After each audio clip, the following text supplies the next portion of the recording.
ওম Shri গুরুজয় spiritual জ্ঞান চ্যানেলে আপনাদের আবারও স্বাগত জানাই। গুরু ভগবান বলতেন, আমি সরলের আগেও আছি, সরলের পিছেও আছি, বক্রের নিকট কদাচ নাই। অর্থাৎ যিনি সরল মনের মানুষ তার সঙ্গে ভগবান সবসময় থাকেন, কিন্তু যারা বাঁকা লোক, অসৎ কাজ করেন, তাদের নিকট ভগবান থাকেন না। আজকে এই প্রসঙ্গে একটি ঘটনা আলোচনা করব। ভারতেরই এক গ্রামে এক সাধু ছিলেন যিনি গুরুগিরি করতেন। তার এক সহজ সরল শিষ্য ছিল। তো একদিন সাধুর ইচ্ছা হলো বৃন্দাবনে গিয়ে কিছুদিন থাকবেন। তখন ঠান্ডার সময়। তো সাধু ভাবছেন, এখন বৃন্দাবনে যাব, সেখানে তো ভালোই ঠান্ডা। এবার সমস্ত যে জিনিসপত্র বয়ে বয়ে নিয়ে যাব, সাথে কাউকে নিয়ে গেলে ভালো হয়। তখনই সেই সাধুর মাথায় আসলো তার সেই বোকা শিষ্যের কথা। বোকা নয়, সরল শিষ্য বলা যেতে পারে। সরল ও বোকার মধ্যে পার্থক্য আছে। তো এই শিষ্যটি বরং সরল ছিল বলা যেতে পারে। তো ওই সরল বালকটিকে তিনি ডাকলেন, ডেকে বললেন, বাবা, আমি বৃন্দাবন যাব, বুঝলে, তুমিও আমার সাথে যাবে। তো ছেলেটি বলল, না না, বৃন্দাবন গিয়ে আমি কি করব? বলে, আমার সাথে যাবে, সেখানে ভগবান শ্রীকৃষ্ণ আছেন। বলছে, ভগবান শ্রীকৃষ্ণ কি সত্যি সত্যি আছেন? সত্যি সত্যি তো আর নেই, ওই তো পাথরের মূর্তিতে আছেন। তখন তার গুরু বলছে, তো মহা মুশকিলে পড়া গেল। তখন তাকে বলছে, না না, সত্যি সত্যিই আছে, এখনও তার বাঁশির ধ্বনি শোনা যায়, এখনও তিনি গোবৎসদের নিয়ে সন্ধেবেলায় তিনি বাড়ি ফেরেন, এখনও কত মানুষ দেখতে যায়, তিনি তাদের সাথে কথাও বলেন। সরল শিষ্যটি বলছে, সত্যি এখনও তিনি যায় ওখান থেকে? বলে, হ্যাঁ, এখনও তিনি যায়। গুরু তো জানেন যে গুরু মিথ্যে কথা বলছেন।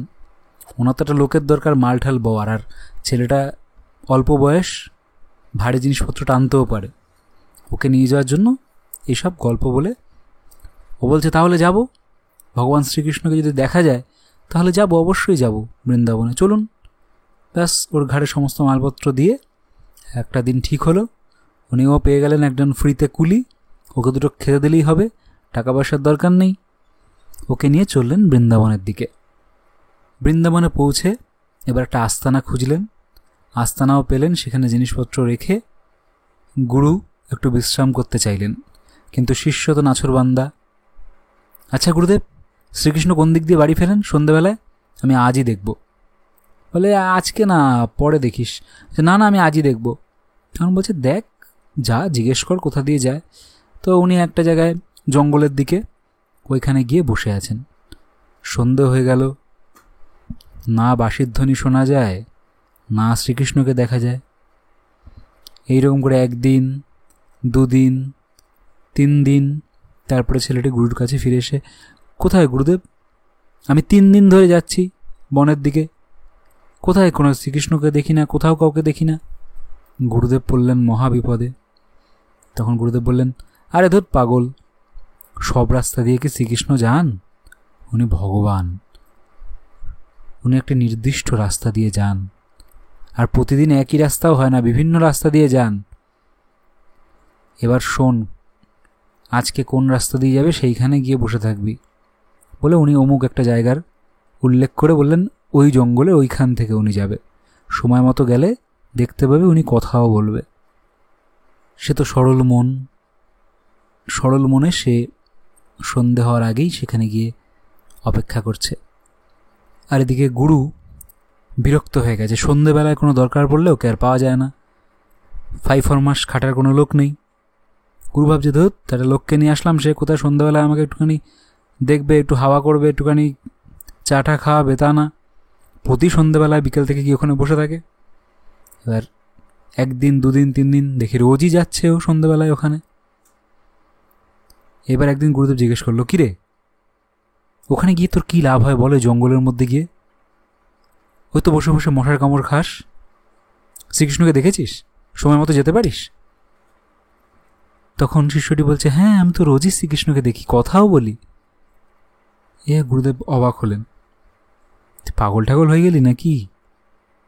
তুই শ্রীকৃষ্ণকে দেখেছিস? বলে, হ্যাঁ গুরুদেব, আপনি যে রাস্তাটা বলেছিলেন ওই রাস্তায় আমি রোজই দেখা করি, উনি প্রত্যেক দিনই যান। তখন গুরুদেব গর্জে উঠলেন, আমি এত সাধন ভজন করে দেখতে পেলাম না, আর তুই রোজ শ্রীকৃষ্ণকে দেখছিস, আমাকে দেখাতে পারিস? তখন শিষ্যটি বলল, হ্যাঁ আমি দেখাতে পারি। তখন গুরুদেবকে নিয়ে বিকেলবেলায় সেই স্থানে গেল। এইবার সময় মতো আবার শ্রীকৃষ্ণ ফিরছেন, সাথে গোবৎসরা, তার সখারা, শ্রীদাম সুদাম সবাইকে নিয়ে একসাথে শ্রীকৃষ্ণ ফিরছেন। আর তার শিষ্য বলছে, ওই দেখুন গুরুদেব, ওই যে শ্রীকৃষ্ণ আসছেন। গুরুদেব তো আর কিছু দেখতে পায় না, কারণ তিলক, মালা, রামা, বলি এই দিয়ে তো ভগবানকে পাওয়া যায় না। এসব বাহ্যিক আবরণ, এই বাহ্যিক জিনিস একদমই ফালতু হয়ে যায়, পুরোপুরি ফালতু হয়ে যায় যদি না ভিতরের উন্নতি হয়। যদি বাইরের আবরণ দ্বারা ভিতরের কিছুমাত্র উন্নতি হয়, তবে গিয়ে এই বাইরের আবরণের গুরুত্ব আছে, না হলে একদমই শূন্য, তার কোনোই মূল্য নেই। যাই হোক, তো গুরুদেবের চোখে জল চলে এলো, উনি দেখতে পাচ্ছেন না, সেই আকুল কণ্ঠে উনি কাঁদছেন আর শিষ্যকে বলছেন, তুই আমাকে দেখা। উনি বুঝেছেন যে শিষ্য দ্বারাই উনি মুক্তি পেতে পারেন, ভগবানের দর্শন পেতে পারেন। তখন সেই শিষ্যটিও ভগবান শ্রীকৃষ্ণকে কাকুতি মিনতি করে বলছে, আমার গুরুদেবকে একটু দর্শন দিন। তখন শ্রীকৃষ্ণ তাই শিষ্যটিকে বললেন যে তোর গুরুদেব দর্শন পাবে না, তার বিশ্বাস নেই, তার মনে একটুও বিশ্বাস নেই। তবে তোর গুরুদেবকে বল এই জন্মে হবে না, পরের জন্মে সে দর্শন পাবে এবং মুক্তি লাভ করবে।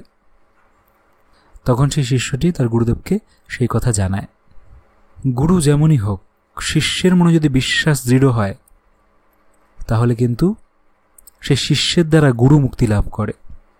তবে স্বামী নিগমানন্দজি বলতেন, ধরুন একজন গুরু, তিনি উন্নত না, কিন্তু শিষ্য বানিয়েছেন, কিন্তু শিষ্য তার গুরুকে খুব উন্নত ভাবে যে উনি স্বয়ং ভগবান। তখন গুরুর অনেক উপকার হয়, ওই শিষ্যের সাধনায় গুরুর উপকার হয়। তবে গুরু যতক্ষণ না সেই অবস্থায় পৌঁছাচ্ছে, শিষ্যের মুক্তি হয় না।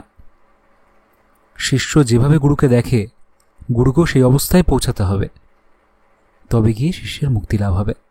এটা নিগমানন্দজি বলতেন। আজকের আলোচনা এই পর্যন্তই। সবাই ভালো থাকবেন, সুস্থ থাকবেন। ওম শ্রী গুরু জয়, শ্রী গুরু জয়, শ্রী গুরু জয়।